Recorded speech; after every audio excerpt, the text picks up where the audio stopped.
Hey YouTube, it's mysmilewow, and this is a response to the Bronze Goddess. She did a strawberry letter number 91, and it's titled, Are We Falling Out of Love / Spark is Fading. So I put a comment under the video, and then I realized that comment didn't really go into detail like I wanted it to, so I decided to make this video response. And it's about my story. So the young lady in the letter wrote that she's been, with this young man for a while, and they're both Christians, and she just feels like they're going two different directions. And she's trying, hard and doing different things, and they don't really come together anymore as far as she's not interested in what he wants to do. In that sort. So that reminded me of a time when I was engaged. I was engaged probably about 12 years ago.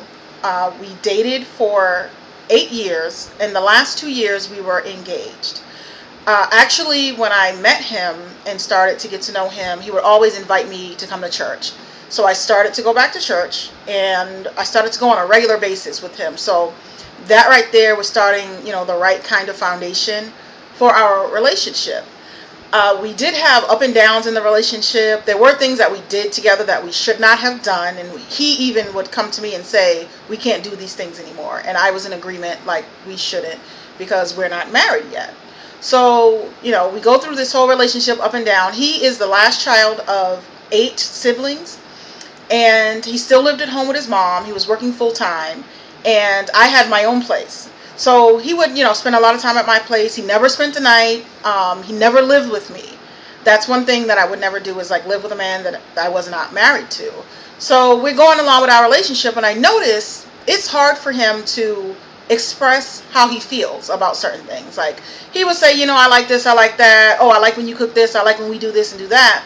But when it had anything to do with more deeper feelings, he would clam up and he would not share those feelings. He would share them maybe once in a while, but after that he would just clam right back up. So, he proposed. I accepted his proposal. We started to go to premarital counseling.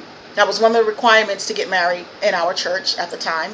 And so we went to these premarital counseling, and they talked about everything that a newly married couple would have to deal with. So one of the things was communication, and I was excited about that, because I'm like, man, it's like pulling teeth. It's like a fight. It's a battle to get him to open up, and I'm like, it shouldn't be this hard to get him to express himself just about how he's feeling. And I know men and women are different. So we went to the class, and they suggested we read books together. He didn't want to read the books together. He wanted to read them separately. Like, I read it first and then pass it off to him, and then he reads it. And I'm like, but that's not what they suggested in the class. So I would even do things like, let's do games, like the newlywed game, and would write questions down and be like, all right, so you answer it the way you think I would, and I'll answer it the way you think you would. Just trying to like loosen it up a little bit and be fun. He didn't want to do that. He thought it was dumb. Just sitting and talking, like, tell me something you like about me, I'll tell you something that I like about you. He thought that was dumb. I'm like, okay, so why is it such a battle? One of the things, like, all right, so with being married, he wanted to purchase a house and things like that. So he started doing all this extra overtime at work. And I felt like I was being neglected because I wasn't getting the time that I normally would get from him. And I would say to him, you don't have to work every weekend. And his response was, I'm doing this for us. I'm doing this, to put you in a house. And I said, we can do this together. Not understanding at the time that when a man really wants to provide, that he will do what he needs to do to provide. So in that aspect, I was wrong, because I'm on his case about, I want a house, and then he's doing his overtime, and I'm like, but I don't want you to do the overtime because I want you to spend time with me. You can do some of it, but don't do all of it. So there was a lot of things that we just did not know how to communicate with about, and it escalated more and more the longer the relationship went on. And I realized that we were not ready to be married because of the communication issues. There was no infidelity, there was no violence or anything like that. I didn't demean him, he didn't demean me. It was just that communication, and that communication fell in across the board, where we couldn't talk about things like finances and our two families coming together, because he's from a huge family, I'm from a small family, and there were things in his family I saw I didn't like, and it was difficult. So I decided, 3 months before the wedding, I decided to postpone the wedding and tell him we need more time. That was my way of saying I want to hold on to you, I want to keep you, but we can't get married when we plan on getting married at this time. So that crushed him, and I didn't understand why he was crushed, but he was absolutely crushed. And within 2 weeks we ended up breaking up, and I thought I was going to die. I didn't know how I was going to keep going. It hurt so bad. I cried and cried. I would wake up in the morning and open my eyes and cry. So I just was like, oh my goodness, I can't believe this happened. I was supposed to be, married. I'm, supposed to be working on having a family and all of this stuff. But I realized now, do I regret it? I do not regret it. I realized that it was the right thing to do. I did pray about it, and I had such a peace about not marrying this man. And I could have easily held on to him because we were together for so long, because we were together for 8 years. That's 8 years of my life that I put into this relationship, hoping that it would get to the point where I wanted it to do. But I was trying to do all the work and the communication and things like that. He wasn't as willing. He kept saying, when we get married, it will get better. And I did not understand how it could get better later if it can't get better right now.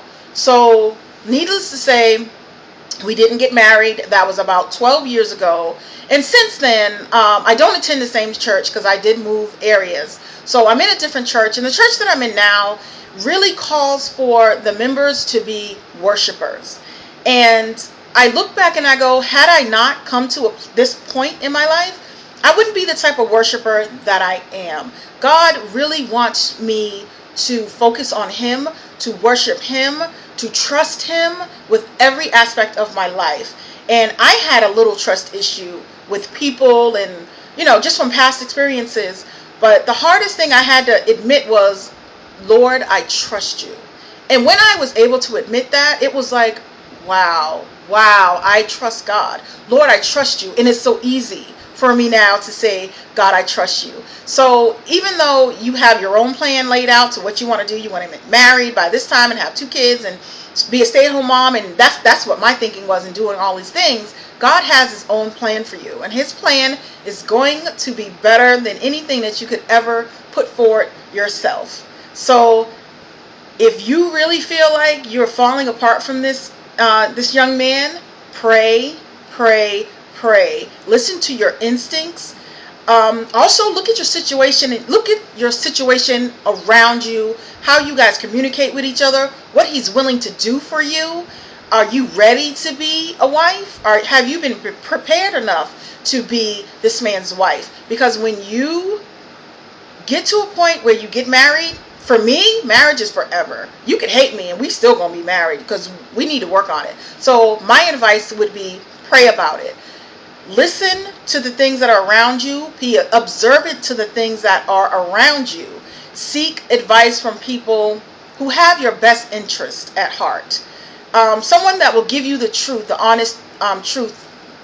BG's response and her to this video, to your question, I think she's spot on with the advice that she's giving. So really be open. If you feel like you want to grow and you want to, do more and have more and explore, maybe he's holding you back from doing that. So you really need to seek God in this situation, because God will never let you down. He will put people in your life to give you advice and help you think about things that are in there that you just don't want to bring out and talk about. So pray about it. That's my response to this video. Later.